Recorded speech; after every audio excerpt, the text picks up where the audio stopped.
güzel canım. Kalbıma girdi onun sevdi.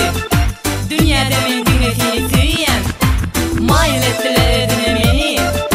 Menne inni hiç tavır kalmadı. Duş geride men ken karıştım. Neme olu kavul bil gelmedi. Gelmedi. Senin kıyının bilen ova, telefonu canım alan ova. Ne dedi pülerin soğuyara, ne beyle ışkında köseyene. Senin şekerine güle güle bak baka sen.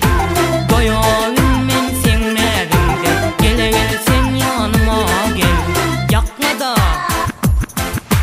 gitme de, ayızına düştüm yarım bulmana. Keteğime geçtim sedimene. Ol işiyle urumseyi kaharlıca.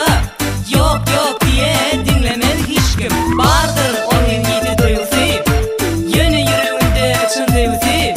Şol yarım var mı gidlin gayılsi. Ayday mana kıyır gönlün var vursa.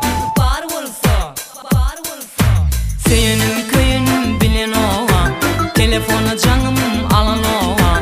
Ne dedi pülerin soğuyara, ne meyle ışkında köseyene.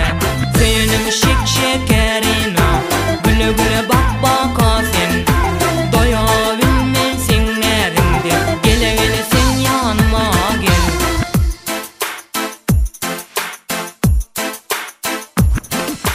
Sana aşk ulaştım çenin, kavanyan gülüm seni ilim.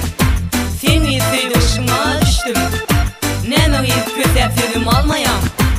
Aşk uğran başım ömür dertli, seni sevdim şu an yaşımda. Yine gelip durum senin karşımda. Eğer istedin al bu şirin canım. Senin